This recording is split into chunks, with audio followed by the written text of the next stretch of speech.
கர்த்தரை ஸ்தோத்திரம் பண்ணுவோம். கர்த்தர் நல்லவர். ஹல்லேலூயா. நான் சொன்னபடியாக அந்த வசனத்தை வாசிங்க. மத்தேயு 5 அதிகாரம் 14. மத்தேயு 5:14 வாசிங்க. நீங்கள் உலகத்துக்கு வெளிச்சமாய் இருக்கிறீர்கள். மலையின் மேல் இருக்கிற பட்டணம் மறைந்திருக்க மாட்டாது. இப்ப நல்லா கவனிங்க. ஆண்டவர் நீங்க அதுக்கு முன்னாடி சொல்ற நீங்க உலகத்துக்கு உப்பா இருக்கிறீங்க.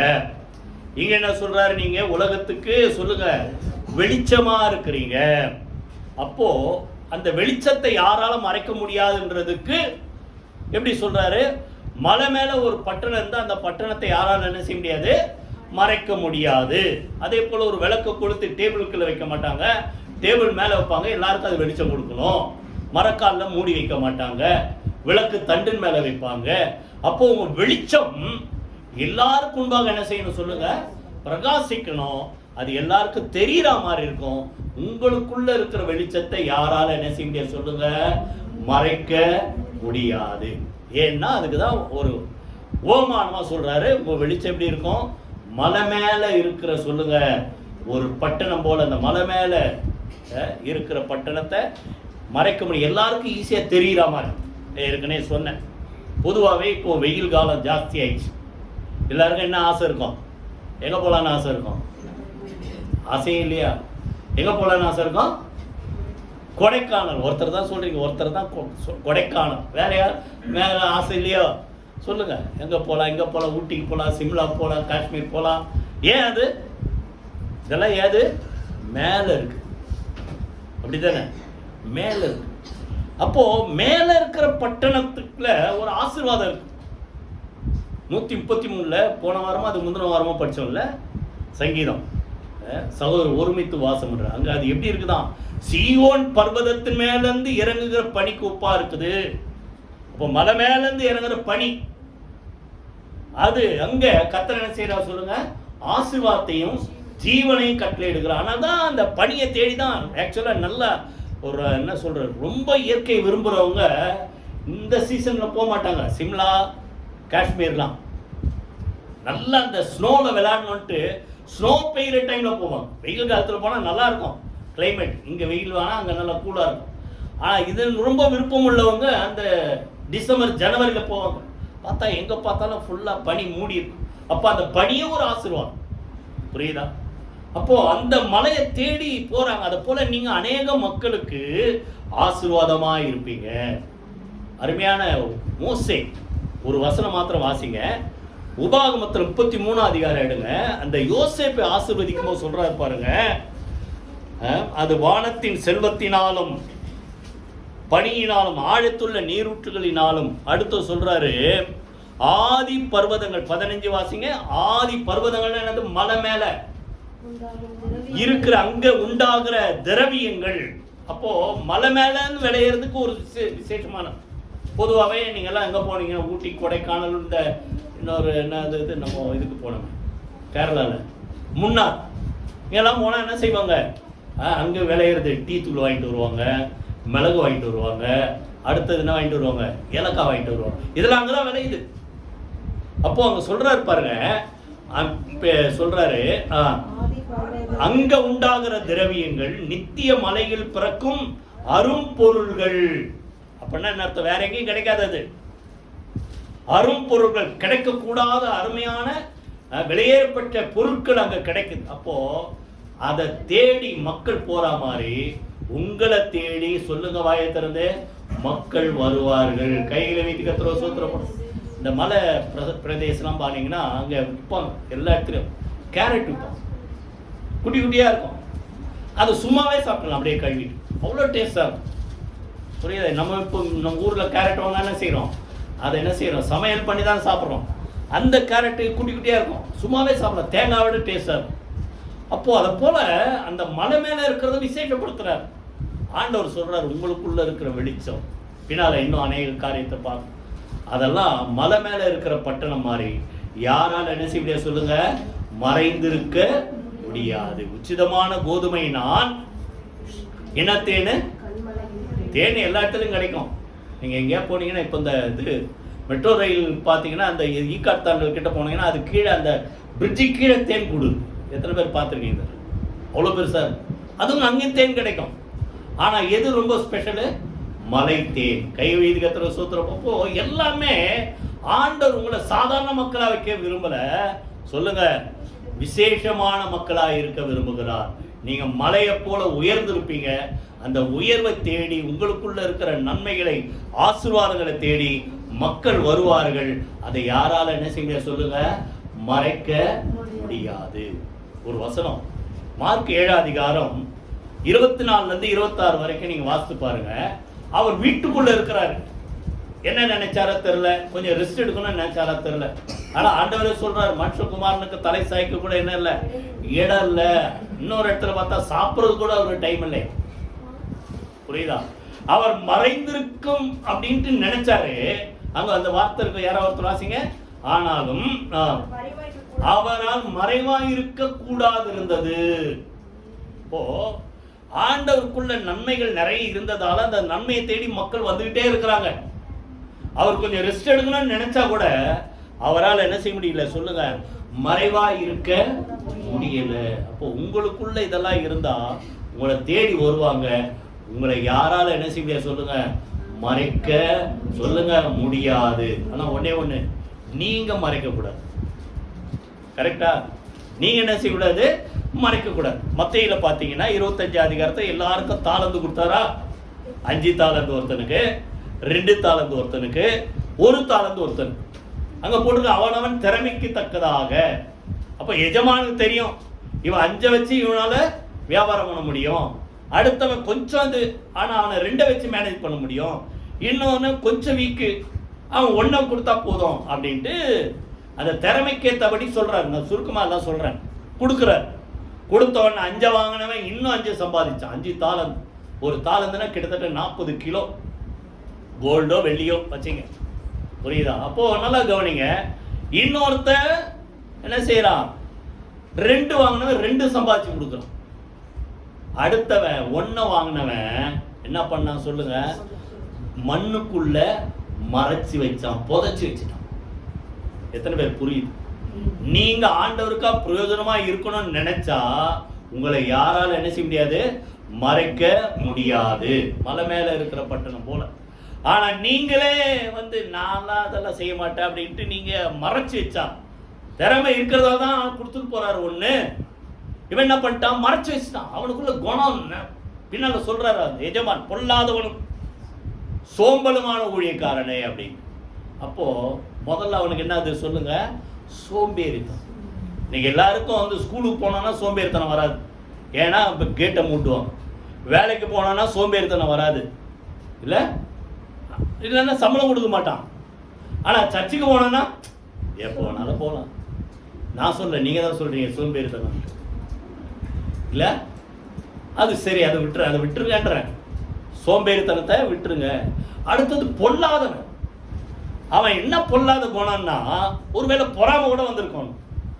அவனுக்கு 5 கொடுத்தாரு, இவனுக்கு 2 கொடுத்தாரு. நான் எல்லாம் சொல்லுவாங்களே, நான் இடிச்ச வாயினா, எனக்கு 1 கொடுத்தாரு. பொறாம. 5 கொடுத்தவன் மேல பொறாம.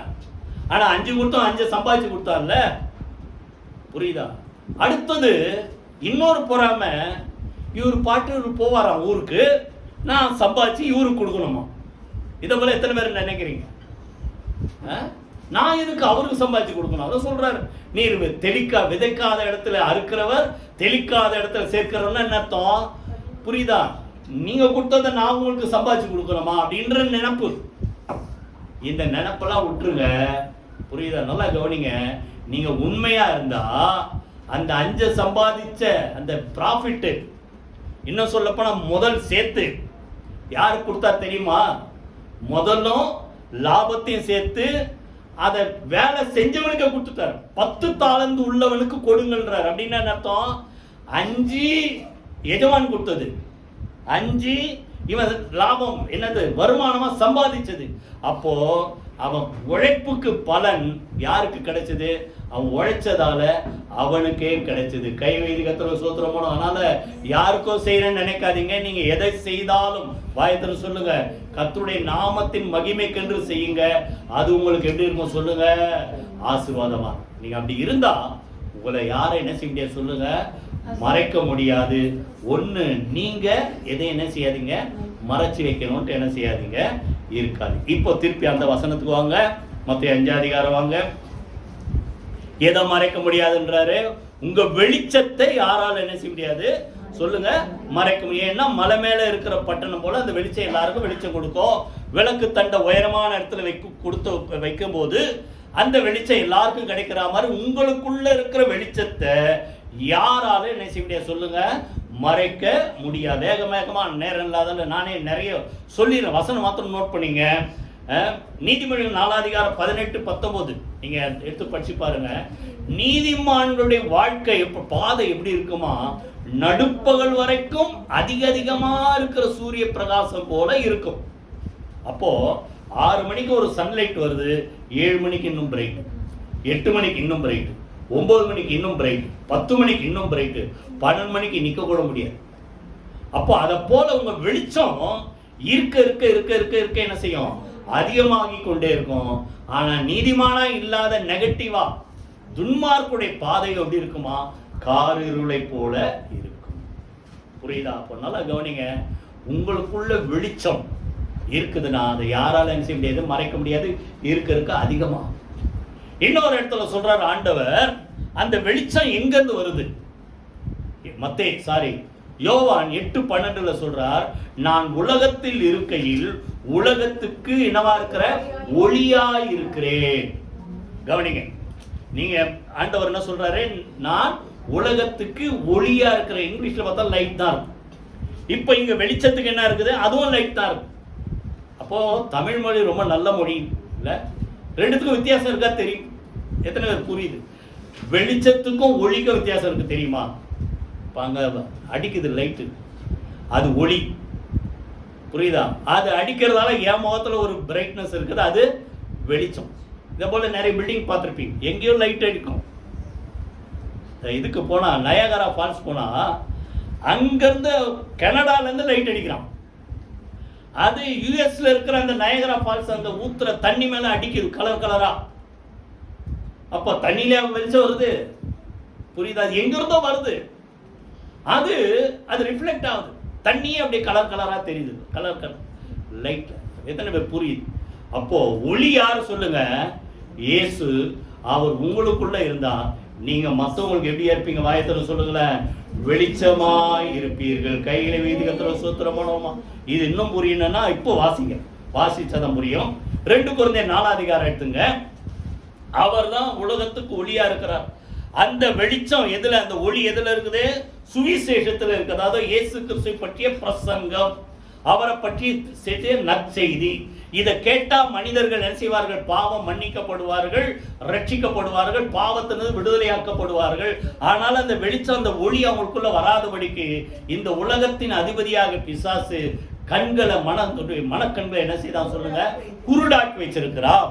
ஆனா ஆண்டவர், நாங்க அவரை தேடி வந்ததுனால அந்த வெளிச்சம் எங்களுக்குள்ள இருக்கு. இப்போ 4 அதிகாரம் 5ஆம் வசனம் வாசிங்க. 5ஆம் வசனம், நாங்கள் எங்களையே பிரசங்கியாமல் கிறிஸ்து இயேசுவை கர்த்தர் என்றும் எங்களையோ உங்களுடைய ஊழியக்காரர் என்றும் சொல்லுகிறோம். அப்போ நல்லா கவனிங்க, நாங்க பேசுற வார்த்தை எங்க வார்த்தை இல்ல, ஆண்டவர் சொன்னதை உங்களுக்கு சொல்றோம். அடுத்தது 6ஆம் வசனம், இருளிலிருந்து வெளிச்சத்தை பிரகாசிக்க சொன்ன தேவன் இயேசு கிறிஸ்துவின் முகத்தில் உள்ள தமது மகிமையின் அறிவாகிய ஒளியை, நல்லா இப்ப புரிஞ்சுச்சா? ஒளி நிஜமான லைட் அங்கிருந்து எங்க வந்திருக்குது? எங்க இருதயத்துல அது வெளிப்படுகிறது, தோன்ற பண்ணுகிறார். புரியுதா? அப்போ உள்ள ஒளியாக இயேசு இருந்தா எங்களுடைய மூலமா அந்த வெளிச்சம், அப்போ உங்களுக்குள்ள இயேசு இருந்தா உங்க மூலமா அந்த வெளிச்சம் மற்ற மக்களுக்கு என்ன செய்யும்? வெளியே புறப்பட்டு போகும். சொல்றார் பின்னால், அது ஒரு பெரிய பொக்கிஷன்றார். 7ஆம் வசனத்துல சொல்றார் பாருங்க, இந்த மகத்துவமுள்ள வல்லமை எங்களால் உண்டாயிராமல் தேவனால் உண்டாயிருக்கிறது என்று விளங்கும்படி இந்த பொக்கிஷத்தை, மண்பாண்டம்னா நம்முடைய சரீரம், இந்த அழிந்து போகிற சரீரத்துல கர்த்தர் எங்களுக்கு கொடுத்து இருக்கிறார். கைவி எவ்வளவு பெரிய பாக்கியம் பார்த்தீங்களா? அந்த 5 அதிகாரத்துல பாக்கியவான் பாக்கியவான் பாக்கியவான். பெரிய பாக்கியம் எது தெரியுமா? அவருடைய ஒளி நமக்குள்ள இருந்து இந்த உலகத்துக்கு வெளிச்சமா நம்ம பிரகாசிக்கிறோம். கை வைத்து கர்த்தருக்கு ஸ்தோத்திரம் பண்ணுவோமா? இப்போ புரிஞ்சுதா? உங்களுக்குள்ள இருக்கிற அவருடைய ஒளி பிரகாசிக்க ஆரம்பிச்சா அதை யாரால என்ன செய்ய முடியாது சொல்லுங்க? மறைத்து வைக்க, வாயத்தன்னு சொல்லுங்களேன், மறைத்து வைக்க முடியாது சொல்ற ஏசாயா. அந்த அதிகாரம் முழுசா அப்புறம் வீட்டில் படிச்சுப்பாரு. எழும்பி பிரகாசி, உன் ஒளி வந்தது, கர்த்தருடைய மகிமை உன்மேல் உதித்தது. அப்ப அந்த ஒளி உன் மேல உதிக்குது. அப்ப என்ன நடக்கும்? இருள், அந்த வெளிச்சத்துக்குள்ள வராத மக்கள், இருள் ஜனங்களை, காரிருள் என்ன செய்யும்? ஜனங்களை மூடும். ஆனாலும் உன்மேல கர்த்தர் உதிப்பார். உதிக்கிற அந்த புரிஞ்சுதா? வெளிச்சம் நமக்குள்ள இருக்கு. அவர் ஒளி, நம்ம வெளிச்சம். அந்த வெளிச்சத்தை தேடி ஜாதி ஜனங்கள் எல்லாம் என்ன செய்வ? வாயத்தர சொல்லுங்கள, ஜாதி ஜனங்கள் எல்லாம் என்ன செய்வார்கள்? ஓடி வருவார்கள். பின்னால 20ஆம் வசனத்துல சொல்றாரு, உன் துக்க நாட்கள் முடிந்து போக. எப்படி? கர்த்தரே உனக்கு நித்திய வெளிச்சமாய் இருப்பார். சூரியனும் சந்திரனும் இல்ல, அவரே உனக்கு எப்படி இருப்பார் சொல்லுங்க? நித்திய வெளிச்சமா இருப்பார். உன் துக்க நாட்கள் சொல்லுங்க வாய் திறந்து முடிந்து போகும். கைகளை வைத்து கர்த்தருக்கு ஸ்தோத்திரம் பண்ணுவோமா? அப்போ அவர் ஒளியா உங்களுக்குள்ள பிரகாசித்தார். அந்த வெளிச்சத்தை யாரால மட்டுப்படுத்த முடியும்னு சொல்ல போனோம். மறைக்கிறது ரெண்டாவது, குறைக்க முடியாது. சொல்லுங்க வாய் திறந்து, குறைக்க முடியாது. கைகளை வைத்து கர்த்தருக்கு ஸ்தோத்திரம் பண்ணுவோமா? ஜாதி ஜனங்கள் தேடி வருவான். சாலமோனுக்கு ஆண்டவர் எல்லா மக்களை விட அதிகமான ஞானத்தை கொடுத்தாரு. ஏன்? அவன் ஜெபமான ஞானத்தை கேட்டான். ஞானமும் உணர்வுமுள்ள இருதயத்தை நான் அவனுக்கு கொடுக்குறேன்டார் ஆண்டவர். ஆனால அவன் ஞானத்தை தேடி அங்க ஒரு வார்த்தை வர்க்கம் பாருங்க. 9ஆம் அதிகாரம் நான் சொல்லிடுறேன், வசனம் நோட் பண்ணிக்கோ. 2 நாளாகவும் 9ஆம் அதிகாரம் 22, 23 அங்க பார்த்தா, ராஜாக்களுடைய ஞானத்தை பார்க்க சாலமோனுடைய ஞானம் சிறந்ததா இருக்கு. இன்னொன்னு, பூமியில் உள்ள எல்லா மக்களும் ராஜாக்கள் அவனை தேடி வந்தாங்க. வாய் தர சொல்லுங்க, சொல்லுங்க எத்தனை பேரு? ராஜாக்கள் என்ன செய்தாங்க? அந்த ஞானத்தை கேட்கறது, அவன் முகத்தை பார்க்கணும். சொல்லுங்க வாயை திறந்து, உங்களை பார்க்கணும், உங்க வார்த்தையை கேட்கணும்ட்டு மக்கள் என்ன செய்வாங்க சொல்லுங்க? தேடி வருவாங்க. ஏன்னா உங்களுக்குள்ள ஒளியாகி இயேசு பிரகாசிக்கிறார். அந்த வெளிச்சம் உங்கள மூலமா அநேக மக்களுக்கு வெளிச்சம் பிரகாசிக்கும். அந்த வெளிச்சத்தை தேடி சொல்லுங்க மக்கள் வருவார்கள். அப்போ உங்களுக்குள்ள இருக்க அந்த வெளிச்சத்தை யாரால என்ன செய்ய முடியாது சொல்லுங்க? மறைக்க முடியும். ஏன்னா அது மலை மேல் இருக்கிற உயர்ந்த இடத்துல இருக்கிற ஒரு பட்டணம். ரெண்டாவது எதை மறைக்க முடியாது? ஏசாயா 40ஆம் அதிகாரம் எடுத்துங்க. ஏசாயா 40ஆம் அதிகாரம் 27ஆம் வசனம். யார் ஒருத்தர் வாசிங்க. ஏசாயா 40:27.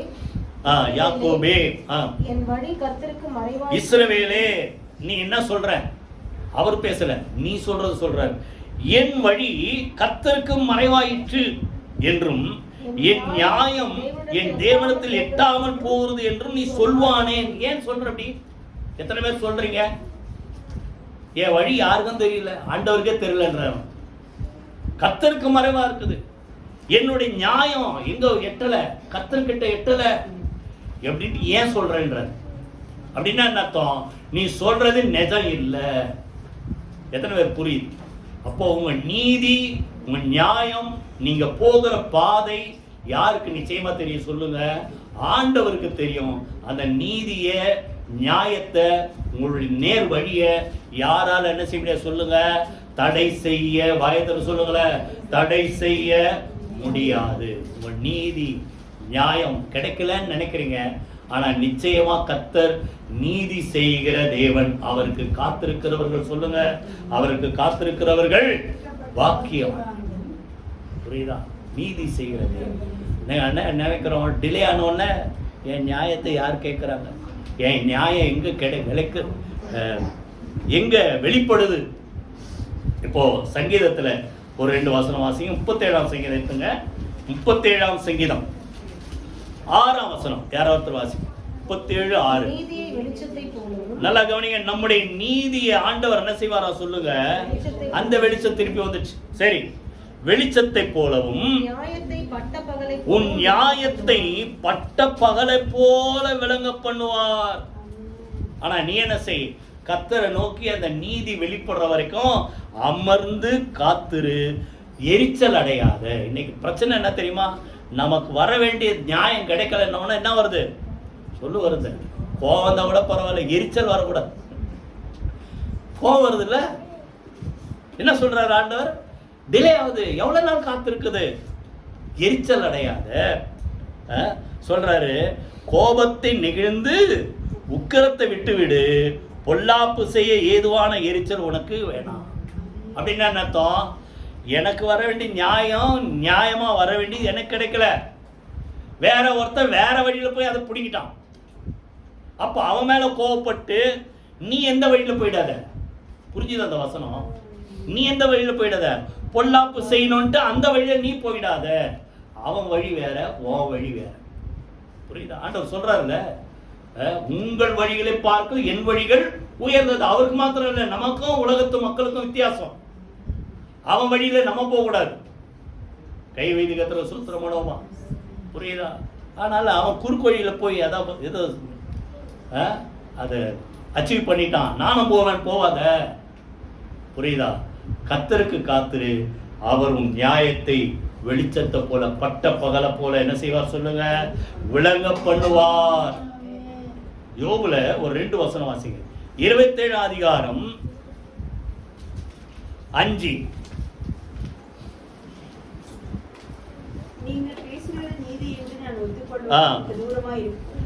என் ஆவி பிரிகிற வட்டும் சொல்லுங்க, என் உத்தமத்தை என்னை விட்டு விளக்க மாட்டேன், என் நீதிய கெட்டியா பிடிச்சிருக்கிற, நான் உயிரோடு இருக்கிற வரைக்கும் என் இருதயம் என்ன நிந்திக்காது. அப்படின்னு அர்த்தம். நியாயத்துக்கு காத்திருக்கனா நியாயமான வழிதான் நடப்பேன், குறுக்கு வழியில போக மாட்டேன். குறுக்கு வழியில போனா என் இருதயமே என்ன குத்தம், நீ இப்படியா வந்த, நீ வேற வழியில இல்ல போன. அப்போ சொல்றாரு, என் நீதிய நான் கெட்டியா பிடிச்சிருக்கு. இன்னொரு இடத்துல அதே யோபு 13:18 வாசிங்க. 13:18.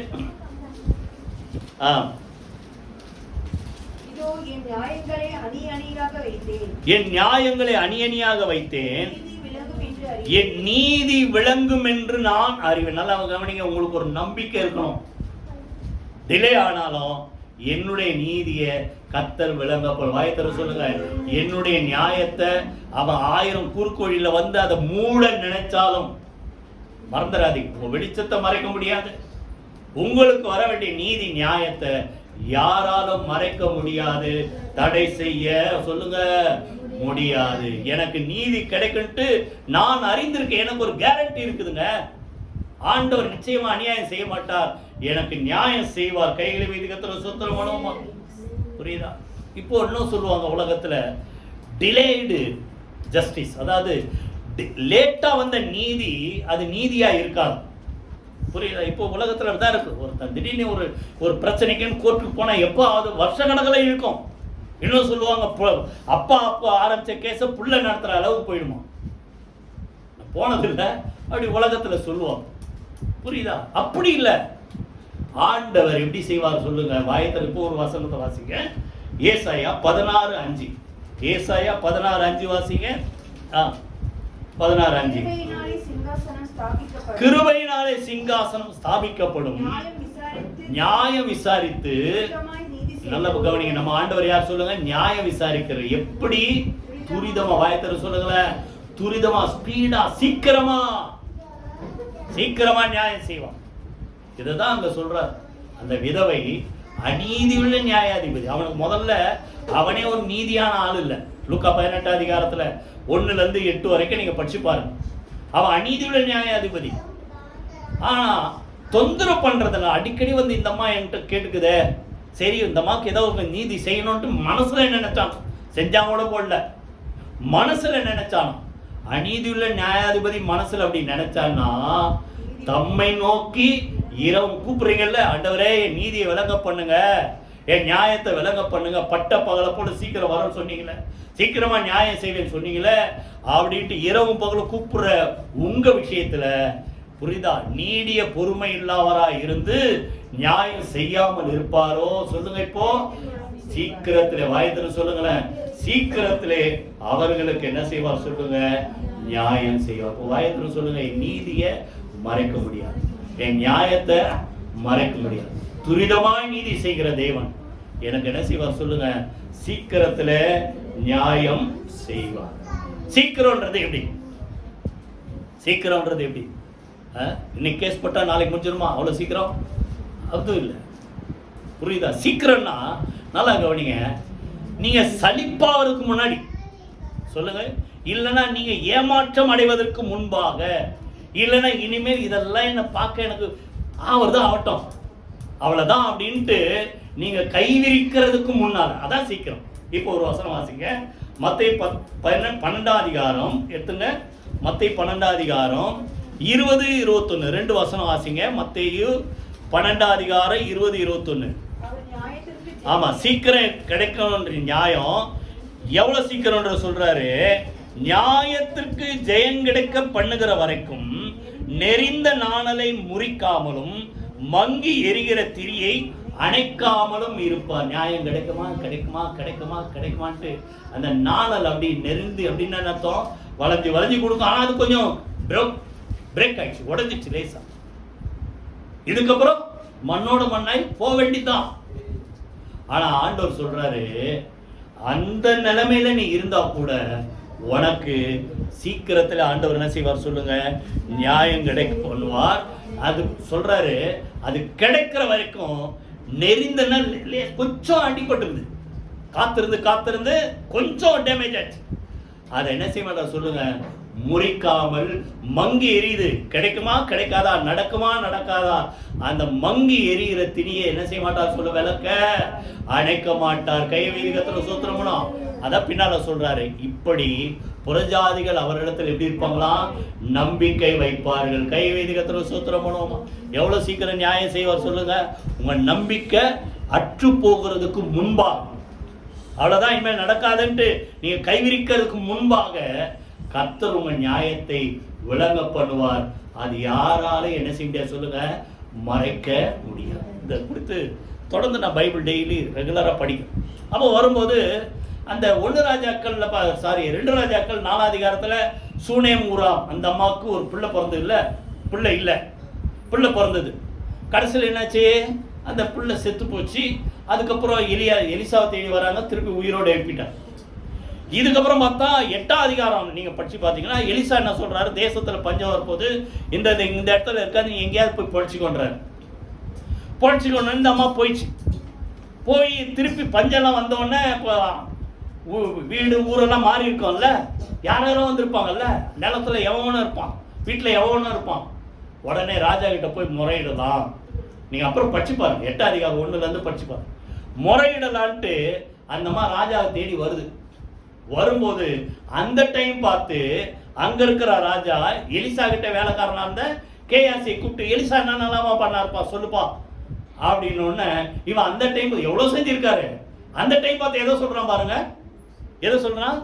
எலிசா ஒரு பையனை உயிரோடு எழுப்பினார் ராஜா, தெரியுமா உங்களுக்கு? செத்து போயிட்டான், மாடியில வச்சிருந்தாங்க, அவர் போய் உயிரோடு எழுப்பிட்டார் தெரியுமா அப்படின்னு சொல்லும் போது அந்தமா உள்ள வருது. யாரு? சூனேம் ஊரான் அந்த எலிசா அந்த உயிரோடு எழுப்பின அந்த பையனோட தாய் உள்ள வருது. எதுக்கு வருது? ராஜா கிட்ட போய் நியாயம் கேட்கணும். எப்படி நடக்குது பாருங்க. இப்படிலாம் கர்த்தர் செய்வார். உங்களுக்கு எத்தனை பேர் புரியுது? அப்போ இந்த மாதிரி ராஜா கிட்ட கேட்கணும் போது அந்த டைம் பார்த்து ராஜா கேட்கிறாரு. ராஜா கிட்ட இப்படி ஒரு பையனும் ஆண்டவனே இதோ வராங்க, அந்த அம்மா தான் அந்த அம்மா அப்படின்னு. இப்போ ஒரு ஏதாவது தடை பண்ணுவாரா? உடனே ஒரு ஆபீசரை வச்சு அவர் தேவையான எல்லாத்தையும் என்ன செய், சீக்கிரமா செய். கை வைத்து கர்த்தர் சோத்திரம். இதெல்லாம் நல்லா கவனிங்க, இதெல்லாம் கர்த்தர் செய்யறார்.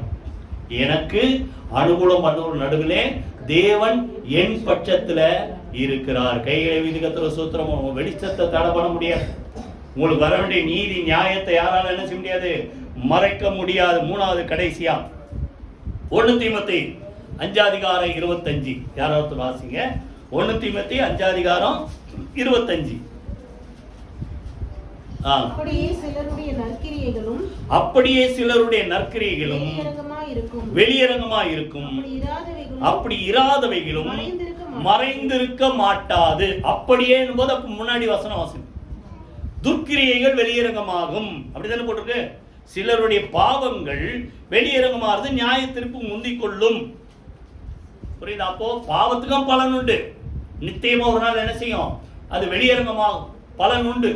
அதுக்கு என்ன தீர்ப்பு உண்டு, நியாய தீர்ப்பு, ஆக்கினி தீர்ப்பு உண்டு. சரி, இப்போ என்ன சொல்றாரு? அதை போல சிலருடைய, சொல்லுங்க வாய் திறந்து, நற்கிரியைகளும் வெளியரங்கமாகும், அப்படி இராதவைகளும் சொல்லுங்க மறைந்திருக்க மாட்டாது. கைகளை வைத்து கர்த்தரை ஸ்தோத்திரம். அப்போ நீங்க செஞ்ச நற்கிரியைகள், நீங்க செஞ்ச நல்ல காரியம், நீங்க யாருக்கோ ஒரு உதவி செஞ்சீங்க, அது ஒரு நாள் என்ன செய்ய சொல்லுங்க மறைந்திருக்க மாட்டாது. அந்த வேத பகுதி வாசிப்பா அதான் சொன்னேன். உன் வலது கை செய்கிறது யாருக்கு செய்யக்கூடாது? இடது கைக்கு தெரியக்கூடாது. அப்போ கர்த்தர் என்ன செய்வார்? அந்தரங்கத்தில் பார்க்கிற உன்னுடைய பிதா வெளியரங்கமாய் உனக்கு என்ன செய்வார்? நிச்சயமா பலன் கொடுப்பார். கைகளை வைத்து கர்த்தரை ஸ்தோத்திரம். அப்ப நீங்க நல்லது செய்யுங்க. உங்களால் அப்படிதான் முடியும். உங்களால் கூடுமான வரைக்கும் பிறருக்கு என்ன செய்யுங்க? நன்மை செய்யுங்க. அப்படி இருக்கும்போது அதற்கு பலன் உண்டு. அது யாரால என்ன செய்ய முடியாது? ஒரு நாள் அது வாய்தர சொல்லுங்க மறைந்திருக்க மாட்டாது. கைகளை வைத்து கர்த்தரை ஸ்தோத்திரம். ரொம்ப சுருக்கமா இது குறித்து சொல்ற கவனி. மத்தேயு 25 அதிகாரம் 34 இருந்து கடைசி வரைக்குமே படிச்சு பாருங்க. 34 இருந்து. அப்போ 2 சைடுல நிறுத்துவாங்க. வலது பக்கத்துல ஒரு கூட்டம், இடது பக்கத்துல ஒரு கூட்டம். வெள்ளாடலாம் இடது பக்கம், செம்மறி ஆடலாம் வலது பக்கம்.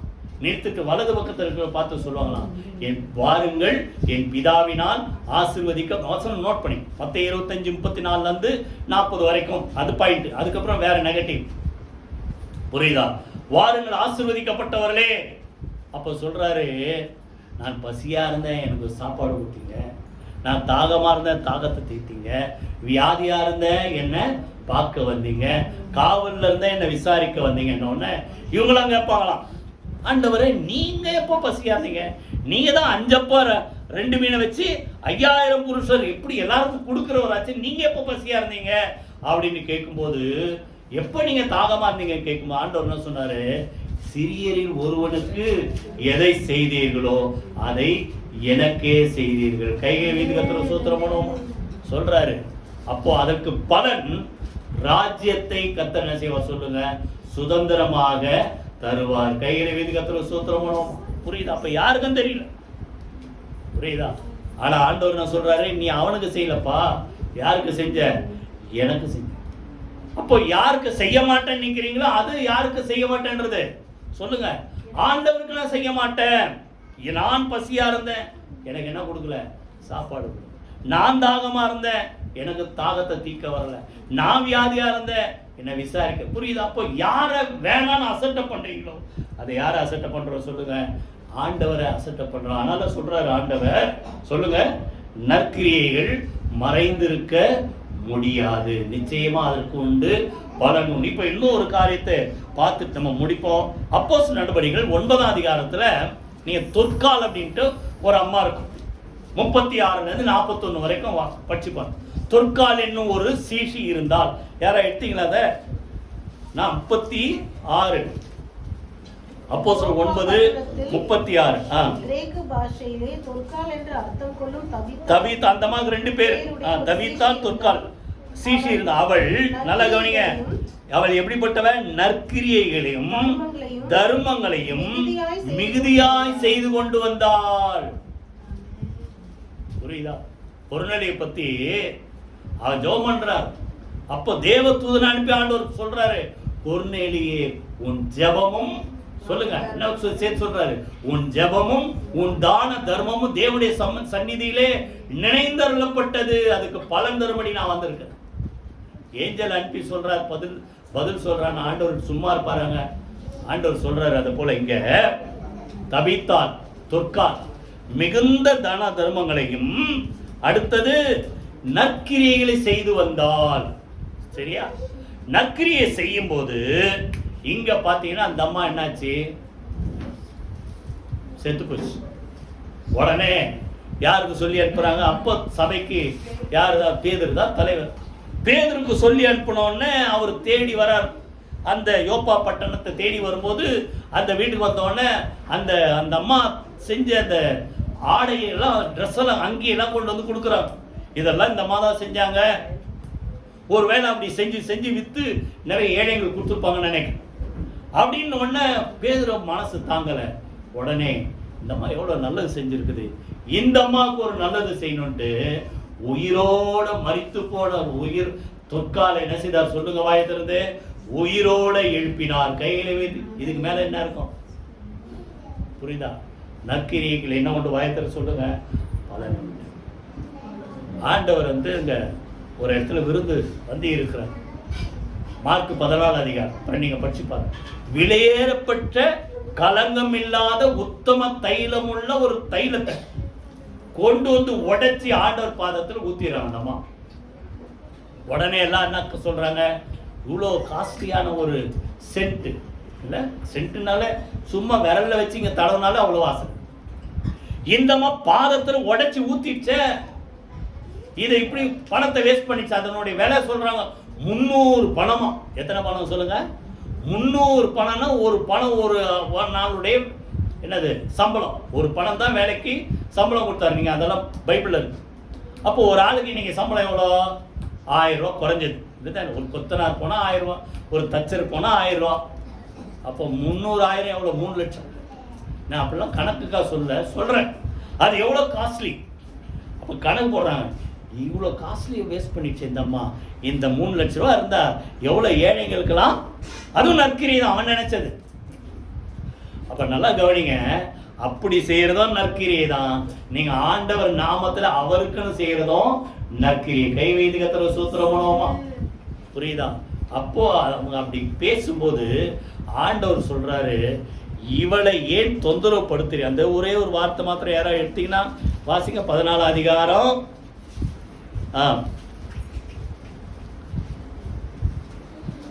என்னிடத்தில் 6ஆம் வசனத்தில் இருக்கு பாருங்க. அவளை விட்டு விடுங்கள், அவளை ஏன் தொந்தரவு செய்கிறீர்கள்? என்னிடத்தில் நற்கிரியை செய்திருக்கிறார். கை வைத்து கத்தல சொல்றோம். நற்கிரியை என்ன செய்ய முடியாது சொல்லுங்க, மறைக்க முடியாது. எது நற்கிரிய, எது காஸ்ட்லியோ அது யார் பாதத்தில் வரணும் அப்படி வச்சுங்க. எது நீங்க மேன்மையா நினைக்கிறீங்களோ அது எது, அப்படிதானே பவுல் சொல்றாரு. நான் எனக்கு மேன்மையா இருப்பவைகள் எவைகளோ, லாபமா இருப்பவைகள் எவைகளோ அவைகளை ஆண்டவருக்கு என்ன செய்தேன், நஷ்டம் என்று எண்ணுகிறேன், குப்பையுமாக என்ன நஷ்டம் என்று விட்டே குப்பையுமாக எண்ணுகிறப்போ பெருசா நினைக்கிறத ஆண்டவர் பாதத்தை கொடுக்கிறோம் பாருங்க. அதுதான் நற்கிரியை சொல்றாரு. பின்னால இந்த சுவிசேஷத்தை நீங்க எங்கெல்லாம் உலகம் சொல்றீங்களோ அங்கெல்லாம் இவள் பேரை சொல்லும்படி இது அநேக மக்களுக்கு என்ன செய்ய சொல்லுங்க, வெளியரங்கமாகும். கைகளை வைக்கிற சூத்திரமோமா. அப்போ நீங்க யாருக்குமே தெரியாத ரகசியமா ஒரு நல்ல காரியம் செஞ்சீங்க, ரகசியமா ஒருத்தர் உதவி செஞ்சீங்கன்னா அந்த உதவியை கர்த்தர் மறக்க மாட்டார். அது மறைந்திருக்க முடியாது. நிச்சயமா அதுக்கு என்ன செய்வார் சொல்லுங்க, பலன் தருவார். எல்லாரும் எழுந்து கர்த்தரை சூத்திரமணி ஜோமணி முடிப்போம். அதற்கு பிறகு நம்ம காணிக்கைகளை செலுத்துவோம். எல்லாரும் எழுந்து கர்த்தரை துதிப்போம். நம்ம அந்த வார்த்தைக்காக அதில் நீங்கள் உலகத்துக்கு வெளிச்சமா இருக்கிறீர்கள். மலை மேல் இருக்கிற பட்டணம் சொல்லுங்க மறைந்திருக்க முடியாது. அவர் ஒளியா இருக்கிறார், நம்ம அதை பிரதிபலிக்கிற வெளிச்சமா இருக்கிறோம். இதை யாரால் என்ன செய்ய சொல்லுங்க, மறைந்திருக்க முடியாது. அந்த வெளிச்சத்தை தேடி ஜாதி ஜனங்கள் வருவார்கள், அதை மறைக்க முடியாது. 2வது, உங்களுக்கு வர வேண்டிய நீதி நியாயத்தை யாராலும் மறைக்க முடியாது, யாராலும் தடுக்க முடியாது. சீக்கிரத்திலே நீதி செய்கிற தேவன் சீக்கிரத்திலே நியாயம் செய்வார். 3வது, நீங்க யாருக்கு எந்த நன்மை செஞ்சாலும் நற்கிரியை செய்தாலும் அது நிச்சயமா மறைக்க முடியாது. நிச்சயமா வெளியரங்கமாக கர்த்தர் பலன் தருவார். கைகளை வைத்து கர்த்தரை சூத்திரமனோமா. ஆண்டவரே நீர் கொடுத்த எல்லாரும் கர்த்தரை துதிங்க. ஒருத்தருக்கு பேச கர்த்தரை சூத்திரமனுங்க, கர்த்தரை துதிப்போம். நன்றி ஆண்டவரே, நீர் சொன்ன அந்த வார்த்தைக்காக நாங்கள் நன்றி செலுத்துறோம். மலை மேல் இருக்கிற பட்டணம் மறைந்திருக்க முடியாது சொன்ன அந்த வார்த்தைப்படி எங்களுக்குள்ள இருக்கிற வெளிச்சத்தை, நீர் கொடுத்த அந்த ரட்சிப்பின் வெளிச்சம், நீர் கொடுத்த ஆண்டவரே மகிமையின் ஒளியை யாராலும் தடை செய்ய முடியாது, மறைக்க முடியாது. ஆண்டவரே, எங்களுக்கு வர வேண்டிய நீதி நியாயத்தை எப்பேற்பட்ட பலவான்களா இருந்தாலும் ஆண்டவரே அவர்களால தடுக்க முடியாத. ஆண்டவரே அப்படி செய்வதற்காக நன்றி செலுத்துகிறோம். எல்லாத்துக்கும் மேல யாருக்குமே தெரியாத நாங்கள் செய்கிற சின்ன நற்கிரியா இருந்தாலும் பெரிய காரியமா இருந்தாலும் அதை மறைந்திருக்க மாட்டாது. நிச்சயமா அதற்கு பலன் தருவேன் சொன்ன வார்த்தைப்படி கர்த்தர் பலன் தருவதற்காக நன்றி செலுத்துகிறோம். ஆசீர்வதிப்பீராக. இயேசு கிறிஸ்துவின் ஜீவனுள்ள ஜெயமுள்ள நாமத்தில் ஜெபிக்கிறோம் நல்ல பிதாவே. ஆமென், ஆமென். நம்முடைய கர்த்தராகிய இயேசு கிறிஸ்துவின் கிருபை, பிதாவாகிய தேவனுடைய அன்பும் பரிசுத்த ஆவியானவருடைய அந்யோன்ய ஐக்கியம் நம் அனைவரோடு சகல பரிசுத்த அனைவரோடும் ஆண்டவராகிய இயேசு கிறிஸ்து வருகை மட்டும் இருப்பதாக. ஆமென். என் ஆத்துமாவே கர்த்தரை ஸ்தோத்திரி, என் முழு நேருடைய பரிசுத்த நாமத்தை ஸ்தோத்திரி. என் ஆத்துமாவே கர்த்தரை ஸ்தோத்திரி, அவர் செய்த சகல உபகாரங்களை மறவாதே. ஆமென், ஆமென், ஆமென். God bless you.